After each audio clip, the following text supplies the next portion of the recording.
আসসালামু আলাইকুম। আজকের ভিডিওতে আমি আপনাদের আরো একটা কাশ্মীরি কানের দুল তৈরি করে দেখাবো। এর জন্য আজকে আমি শুধু পার্সিন নিয়েছি এবং কিছু গাজরা নিয়েছি। ১ম এই আমি কিছু গাজরা একটা জ্যামরিকের মধ্যে এড করে নেব। তারপর পার্সিনের এক মাথায় সেট করে নেব। আমি আজকে ৪ টা লহর দিয়ে একটা কানের দুল তৈরি করব। তাই এখানে আমি ২ টা পার্সিন নিয়েছি এবং এগুলো মাঝখান থেকে আমি জ্যামরিক এড করে দেব। আপনারা চাইলে এটা আলাদা, আলাদাও নিতে পারেন।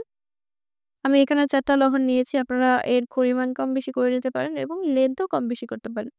তারপর আমি একটা ট্রান্সপারেন্ট শিটে কুন্দন দিয়ে একটা টপ তৈরি করেছি। আমি এখানে ২ টা টপ ইউজ করব। একটা একটু বড় এবং একটা একটু ছোট। তো ১ম এ আমি এখানে একটা স্কোয়ার শেপের প্যাটার্ন তৈরি করে নিয়েছি। এটা খুবই ইজি। আপনারা একটু ভালো করে ভিডিওটা দেখলেই খুব সহজেই এই কাজটা করতে পারবেন। আমি ২য় টপটা তৈরি করেছি। এটা ড্রপ শেপের কুন্দন দিয়ে। আমার কাছে এটা বেশি ভালো লেগেছিল। এই কুন্দনের কাজের সবথেকে স্যাটিসফাইং পার্ট গুলো হচ্ছে এই স্টোন চেইন গুলো বসানো। তবে বাস্তবে এটা সবথেকে বেশি ট্রিকি কাজ। আমার কাছে কুন্দনের কাজে সবথেকে ট্রিকি পার্ট লাগে এই স্টোন চেইন গুলো।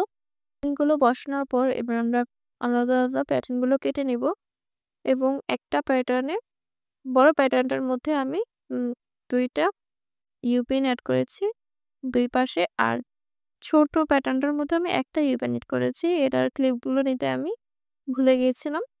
তারপর আমি ২ টা ইউ-পিনকে একসাথে অ্যাডজাস্ট করে নেব। আমি এখানে ছোটটা উপরে দিয়েছি এবং বড় প্যাটার্নটা নিচে দিয়েছি। আপনারা চাইলে এটা চেঞ্জ করে নিতেও পারেন। বড়টা উপরে এবং ছোটটা নিচেও দিতে পারেন। কোনো সমস্যা নেই।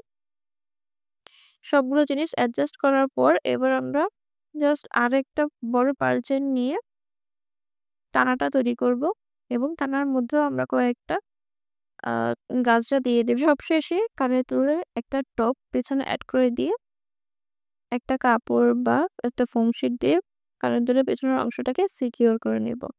এই ২ টা কানের দুলের মধ্যে একটা বড় ভুল আছে বা পার্থক্য আছে। আপনারা কি কেউ এটা ডিটেক্ট করতে পেরেছেন? পারলে অবশ্যই আমাকে কমেন্টে জানান।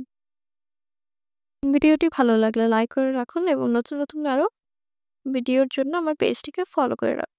ভালো থাকবেন সবাই। আল্লাহ হাফিজ।